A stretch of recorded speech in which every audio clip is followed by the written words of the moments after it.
صبر تحمل معاملات میں برداشت کر کے اتار چڑھاؤ مرد نے دیکھنا ہے. کہاں پر میری گھر والی کی وجہ سے یہ معاملہ خراب ہوا ہے, میں نے اس معاملے کو کس طرح کنٹرول کر کے اس کو خوش کر کے معاملے کو ٹھنڈا کرنا ہے.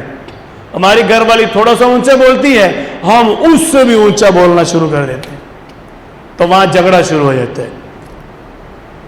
ہماری کیفیت کیا ہوتی ہے؟ علماء کی جو ہم نے اکثر کارگزاریاں سنی, گھر والی جتنی مرضی کو سخت بات کر دے, جتنی مرضی کو بڑی بات کر دے, ہم کہتے ہیں ٹھیک ہے اللہ کی بندی ایسے ہی ہوگا, جیسے تو کہہ رہی ایسے ہی ہوگا انشاءاللہ, تیرا حکم سر آنکھوں پہ. اب مرد صاحب کرنی تو اپنی مرضی ہے نا, مرد کے پاس تو دلیل ہے نا کہ کون سی بات صحیح ہے, معاشرے میں باہر کیا ہو رہا ہے, کیا غلط ہے کیا صحیح ہے. اس کو تم دلائل دینے کی بجائے اس کی ہاں میں ہاتھوں میں لاؤ. انسان کی فطرت ہے, بچہ ہو جوان ہو نوجوان بوڑھا اڈھیل عمر آخری عمر تک, یہ ہر انسان کی فطرت ہے, کافر ہو مسلمان ہو. جب آپ نے کسی کے ساتھ تعلق صحیح رکھنا ہو, اس سے اپنا کام لینا ہو, جس کے ساتھ آپ نے صحیح وقت گزارنا ہو, اس کی ہاں میں ہاں ملانی ضروری ہے.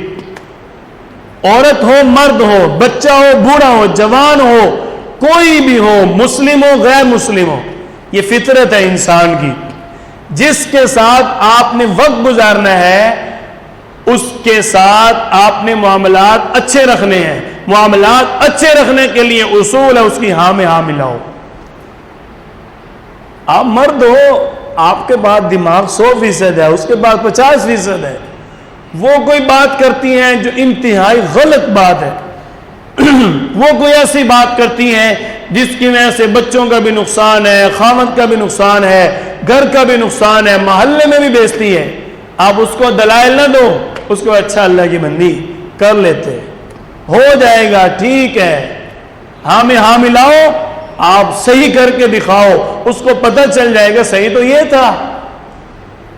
ہم باتوں کے ذریعے اپنے آپ کو منوانے کی کوشش کرتے ہیں, چاہے کافر ہو چاہے مسلمان ہو, چاہے عورت ہو چاہے مرد ہو, بچہ ہو بوڑھا ہو, باتوں کے ذریعے کبھی بھی اپنے آپ کو منوایا نہیں جا سکتا. کام کے ذریعے, اعمال کے ذریعے, تعلق کے ذریعے, کام کے ذریعے تعلق دکھاؤ, باتوں کے ذریعے نہیں. معاملات اپنے اچھے نہیں ہوتے, ہم چڑھائی بچوں پہ اور گھر والی پہ کرتے ہیں.